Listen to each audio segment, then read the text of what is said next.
আসসালামু আলাইকুম দর্শক ও শ্রোতা, আপনাদের সামনে শেয়ার করব লাইলিন কামিজ বা ডাবল কামিজ কাটিং করার সহজ নিয়ম। আপনারা যারা দোজ দিঘাতে নতুন আছেন, অনেকে দোজ দিঘা শিখতে চান বা লাইলিন কামিজ কাটিং করতে পারেন না সহজভাবে, অনেকে এ বিষয়ে অনেকে ধারণাও কম। তা আপনারা যদি আমার ভিডিওটা দর্শকরা দেখেন, অবশ্যই লাইলিন কামিজ সহজভাবে কাটিং করতে পারবে। তা লাইলিন কামিজ কাটিং করার প্রথমত নিয়ম আছে, আপনারা খেয়াল করে দেখেন। আর আমার প্রতিটা মাপের মেজারমেন্ট স্ক্রিনে দিয়ে দিচ্ছি, আপনারা ওখানে স্ক্রিনে দেখে বুঝে নেবেন। জামার লম্বাটা হবে 40 ইঞ্চি, আর আমার বডির সাইজটা 37, কোমরটা 34, হিপটা 37। আর আমার ভিডিওটা ভালো লাগলে আপনারা অবশ্যই কমেন্ট করে জানাবেন আপনাদের মতামত। তা প্রথমত আপনারা খেয়াল করে দেন, এটা জামার পার্ট। এই যে পার্ট দুটো আমি আলাদা করে রাখছি। আর ঠিক আমার যে ভিতরে যে পার্টটা আছে, আপনারা সবসময় এই পার্টটা আগে কেটে নেবেন, তারপরে জামার পরে পার্টটা রাখবেন। ঠিক আছে, দুইটা পার্ট আছে, এই যে আপনারা খেয়াল করে দেখেন। ঠিক আমি যেভাবে পার্টটা কাটছি, আপনারা অবশ্যই ঠিক এভাবে আলাদাভাবে পার্ট দুটো কেটে নেবেন, তাহলে আপনাদের বুঝতে সহজ হবে। বিশেষ করে আপনারা যারা নতুন আছেন, অনেকে কাটিং করতে পারেন না। একটা ঠিক এরকম একটা এই যে আলপিন নিয়ে নেবেন, নিয়ে ঠিক সুন্দরভাবে কাপড় করে বসায় নেবেন, তাহলে আপনার কাপড়গুলো অ্যাকুরেট থাকবে। সবসময় আপনারা এটা মাথায় রাখবেন। ঠিক আমি যেভাবে আলপিনগুলো বসায় নিয়েছি, আপনারা অবশ্যই ঠিক এভাবে একটা পিন মেরে নেবেন, নিলে আপনাদের কাটিং করতে সহজ হবে। আপনাদের আমি সহজভাবে দেখাচ্ছি। তা প্রথমত আমি এই যে স্কেল যে মার্জিনটা দিচ্ছি, ঠিক একটা মার্জিন দিয়ে নিলাম। ঠিক দ্বিতীয় আমি আরেকটা মার্জিন দেবো। এই দ্বিতীয় মার্জিনটা দেওয়ার পর এখন আমি আমার যে লম্বার মাপটা হবে, আপনারা খেয়াল করে দেখেন। আমার লম্বাটা হবে 40 ইঞ্চি। এই 40 মেজারমেন্ট আমি দিয়ে নিলাম। আপনারা লাইলিন ছাড়া তত নিচে দিতে পারেন। যেহেতু বডির সাইজটা 37, সেক্ষেত্রে মহড়াটা হবে 7.5, 7.5 সেক্ষেত্রে হলে আমি এখানে ঠিক 6.5 মেজারমেন্টটা দিয়ে নিলাম। আর আমার যে ফাড়ার মেজারমেন্ট মাপটা আছে, আপনারা খেয়াল করে দেখেন। আমার ফাড়াটা হবে হচ্ছে 18 ইঞ্চি। এই 18 মেজারমেন্টটা দিলাম। দেওয়ার পরে এটা হচ্ছে মহড়ার মাপ। মহড়ার মাপের তো হয় বডির মাপের মেজারমেন্টটা, আপনারা খেয়াল করে দেখেন।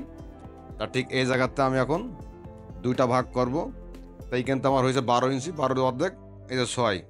আমি মেজারমেন্টটা দিয়ে নিলাম সুন্দরভাবে। আপনারা আবারও দেখেন, দেখলে আপনারা অবশ্যই লাইলিন কামিজ বা ডাবল কামিজ সহজভাবে কাটিং করতে পারবেন। তা ঠিক মাপের মেজারমেন্ট আমি দিয়ে নিলাম। এই মেজারমেন্টটা দেওয়ার পর এখন আমি হিপির মেজারমেন্টটা দেবো। ঠিক হিপিরটা দেওয়ার পর আমার নিচে যে মেজারমেন্টটা আছে, আমার নিচে মেজারমেন্টটা দিয়ে নিলাম। নিচে মেজারমেন্টটা দেওয়ার পর এখন আমি আমার যে বডির মাপটা আছে, আপনারা খেয়াল করে দেখেন। এই যে 37 আমি 4টা ভাগ করব। তো অবশ্যই 4টা ভাগের নিয়ম আছে। 37-এ 4টে ভাগ করলে হবে 9-এর পরে 2 পয়েন্ট হবে 9.5। আপনারা এটা খেয়াল করে দেখেন।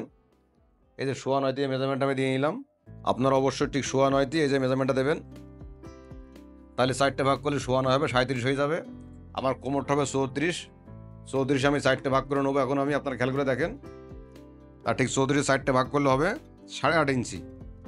8.5 মাপের মেজারমেন্টটা দিলাম আমি।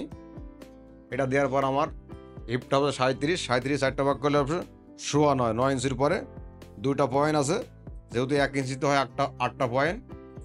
আপনারা অবশ্যই প্রতিটা মাপের মেজারমেন্টগুলো ফলো করবেন, তাহলে আপনাদের সহজ হবে। আমার হিপটা 37, 37 4টা ভাগ করবো, ভাগ করলে আসবে 9.5 ইঞ্চি। আপনারা প্রতিটা মাপের মেজারমেন্ট বুঝে নেন সুন্দরভাবে, তাহলে আপনারা লাইলিন কামিজ কাটিং করতে পারেন সহজ নিয়মে। আর আমার নিচের গেরের মাপটা হবে 22 ইঞ্চি। এই যে 22 মেজারমেন্টটা দিয়ে নিলাম আমি। আপনারা অবশ্যই মেজারমেন্টগুলো এবার দিয়ে নেবেন, তাহলে আপনাদের সহজ হবে। এইটা দেওয়ার পরে যেহেতু আমার কাঁধের মাপের মেজারমেন্টটা আছে, আপনারা খেয়াল করে দেখেন। আমার কাঁধটা হবে হচ্ছে 12 ইঞ্চি। এই যে 12 আমি মেজারমেন্টটা দিয়ে নিলাম এখানে।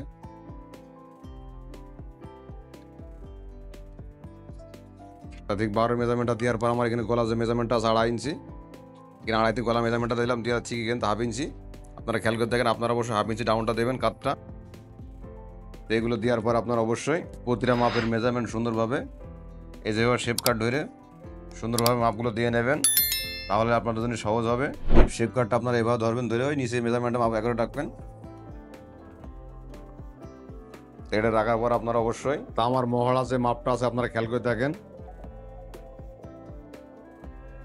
আমার মহড়ার মাপটা আছে 7.5 ইঞ্চি। 7.5 মেজারমেন্টের মাপটা দিলাম, এই যে 7.5 আছে।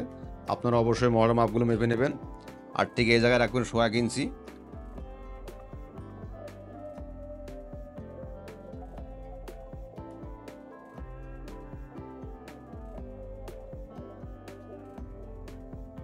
ঠিক এইভাবে শেপ কাটটা সোজা করে, তাহলে আপনাদের কামিজ সেলাইটা সোজা হবে। আপনারা অনেকে কামিজ কাটিং করলে কামিজের সেলাই বাঁকা হয়ে যায়, তা ঠিক এই মেজারমেন্টগুলো অ্যাকুরেট থাকলে আপনার সেলাইটা বাঁকা হবে না। আমার গলার মেজারমেন্ট মাপটা হবে, সামনে গলাটা হবে 6 ইঞ্চি।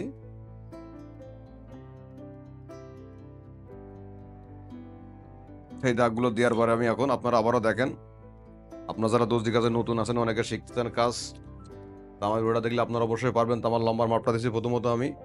লম্বাটা দেওয়ার পর আপনারা প্রতিটা মাপের মেজারমেন্ট, আমার বডিটা আছে 37 চারটা ভাগ করলে হবে। এই যে শোয়া নয়, আপনারা দেখেন আমার কোমরটা 34, 8.5 ইঞ্চি হবে। 34 চারটে ভাগ করলে আমার হিপটা হচ্ছে 37, এই যে 9.5 ইঞ্চি আছে। তা প্রতিটা মাপের মেজারমেন্টগুলো সুন্দরভাবে আপনাদের আবারও দেখাচ্ছি। আপনারা যদি দেখেন মনোযোগ সহকারে অবশ্যই সহজভাবে লাইনিং কামিজ কাটিং করতে পারবেন।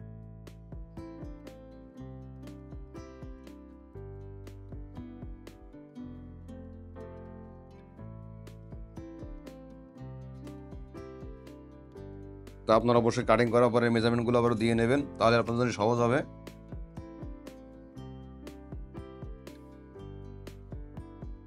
তা আপনারা অবশ্যই ঠিক এই যে এটা আমার ব্যাক পার্ট, আপনারা অবশ্যই প্রতিটা পার্ট সুন্দরভাবে বসায় নেবেন।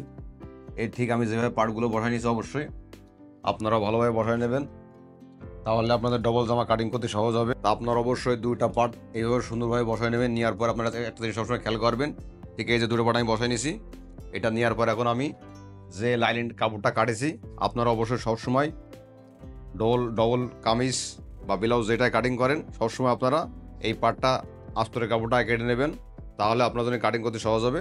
তা আপনারা খেয়াল করে দেখেন ঠিক আমি যেভাবে বসাচ্ছি। আপনারা যারা নতুন আছেন, অনেকে দর্জি কাজে অনেকে ডাবল কামিজ কাটিং করতে পারেন না সহজভাবে। তো আমার ভিডিওটা ভালো লাগলে অবশ্যই আমার চ্যানেলটা সবাই সাবস্ক্রাইব করবেন, পাশে থাকা বেল আইকন বাটন চালু করে রাখবেন, তাহলে আমার যে কোনো ভিডিও আপনার কাছে চলে যাবে। তা ঠিক এইভাবে সুন্দর করে বসানোর পর আপনারা খেয়াল করে দেখেন ঠিক আমি যেভাবে কাটিংটা করছি, আপনারা অবশ্যই ঠিক এইভাবে কাটিংটা করে নেবেন, তাহলে আপনাদের সহজ হবে। তা ঠিক আমি এভাবে বসাই নিলাম, এই যে নেওয়ার পর এখন আমি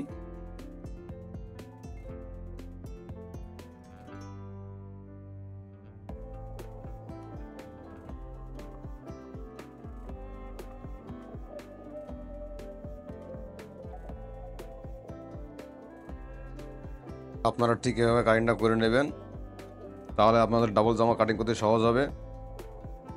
ঠিক আমি যেভাবে কাটিংটা করেছি আপনারা খেয়াল করে দেখেন। আর অবশ্যই আপনারা এই যে মেজারমেন্টগুলো দিয়ে নেবেন, তাহলে আপনার জন্য মিডিল প্রতিটা মেজারমেন্টগুলো সুন্দর থাকবে। এটা হচ্ছে হিপির মেজারমেন্ট, এটা হচ্ছে কোমরের মেজারমেন্ট, এটা হচ্ছে বডির মেজারমেন্ট। তা আপনারা খেয়াল করে দেখেন। আপনারা যদি সহজভাবে লাইনিং কামিজ কাটিং করতে চান, তাহলে আমার ভিডিওটা অবশ্যই মনোযোগ সহকারে দেখলে আপনারা অবশ্যই পারবেন। তা আমার যে হাত আছে দুইটা, এই যে কামিজের আমি এখন হাতা দুটো কাটিং করবো, আপনারা খেয়াল করে দেখেন। ঠিক প্রথমত আপনারা দুটা হাতা, আপনারা যারা নতুন আছেন অবশ্যই কী করবেন, মাঝখান বরাবর এইভাবে কাটিং করে ফেলে নেবেন। এই যে ফেলে নেওয়ার পর আমি এখন ঠিক দুইটা হাতা সুন্দর করে বসাচ্ছি, আপনারা অবশ্যই ঠিক এভাবে বসায় নেবেন। তা আপনারা সুন্দরভাবে বসানোর পর অবশ্যই হাতার যে মেজারমেন্টের মাপটা আছে, এই যে আমার হাতাটা হবে হচ্ছে এই যে 20 আমি মেজারমেন্টের মাপটা দিলাম। আর ঠিক আপনারা এই বরাবর 3.5 মেজারমেন্টটা দেবেন। তো এই মেজারমেন্টটা দেওয়ার পর আমার যেহেতু 7.5 হবে, এই যে 7.5 মেজারমেন্ট আমি দিয়ে নিলাম। 7.5 দেওয়ার পর আমার হাতার মুখটা হবে 13 ইঞ্চি। ঠিক আপনারা এইভাবে শেপ কাট ধরবেন। আপনারা অবশ্যই মাপের মেজারমেন্টগুলো দেওয়ার পর ঠিক এইভাবে সহজভাবে শেপ কাট দিয়ে মাঝনগুলো দিয়ে নেবেন। তা আপনারা খেয়াল করে দেখেন আমি অবশ্যই মাঝনগুলো দিছি, দেওয়ার পর আপনারা ঠিক এইভাবে যারা সহজভাবে হাতা কাটিং করতে চান, তা ঠিক প্রথমত আপনারা চক দেওয়া মার্জিনটা দিয়ে নেবেন, যেহেতু জর্জেট কাপড়, তাহলে আপনাদের সহজ হবে।